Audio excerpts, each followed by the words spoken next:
এবং তারা অনেক জায়গায় অনেক ভালো কাজও করে যাচ্ছে। এবং আমাদের দেশে যে টুরিস্টটা যদি খুব ভালো অ্যাক্টিভ হয়, বিদেশি টুরিস্টও কিন্তু আমাদের দেশে আসবে, আমাদের দেশে বড় ধরনের অবদান রাখবে। এই জন্য এই টুরিস্টটাকে আরো কিভাবে তাদের সংখ্যা বাড়ানো যায়, তাদের যানবাহন বাড়ানো যায়, তাদের থাকার ব্যবস্থা করা যায়,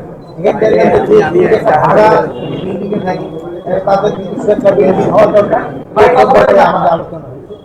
এবং এরা পুলিশ যদিও সংখ্যা তাদের অনেক কম আর তাদের স্পট অনেক বেশি, এই জন্য অনেক জায়গায় তাদের জনসংখ্যা খুব কম, জনসংখ্যাগুলি বাহিনীর সংখ্যা খুব কম, এটা কিভাবে বানানো যায়।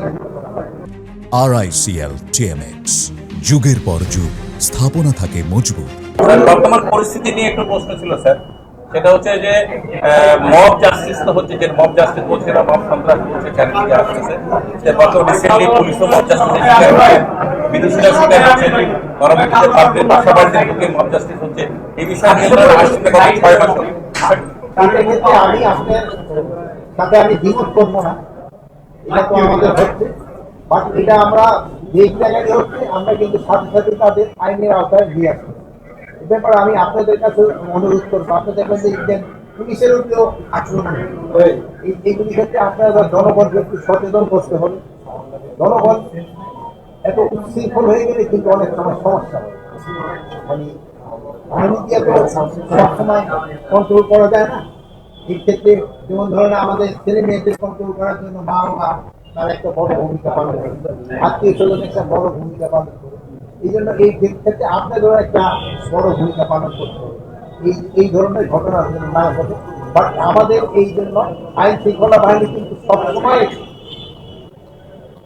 ভিজিলেন্স আছে, তৎপর আছে, এবং যে জায়গায় হচ্ছে তাদের কিন্তু আমরা আইনের আওতায় নিয়ে আসতে ভবিষ্যতে যেন এই ধরনের ঘটনা না ঘটে, এই জন্য আমরা চেষ্টা করে থাকি।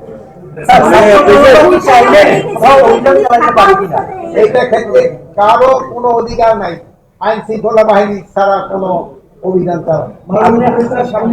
আমরা দেখেছি বিভিন্ন জায়গায় হাইওয়ে গাছ ফেলে তারপর ডাকাতি করছে, এই বিষয়গুলো আপনি যেটা বলছেন হয়েছে, এটা যেন ভবিষ্যতে না হয় এই জন্য আমরা ব্যবস্থা নিচ্ছি। ডাকাতিটা আমি দেখছি ঢাকা থেকে রাস্তায় এই জন্য একটু সংখ্যাটা একটু বেশি, টাঙ্গাইলের এখানে একটুখানি বেশি, এগুলি যেন না হয় এই জন্য ওই এলাকায় যারা আইন শৃঙ্খলা বাহিনী আছে তাদের আমরা ইনস্ট্রাকশন দিয়েছি, এবং তারা আগে থেকে অনেকটা ভিজিলেন্স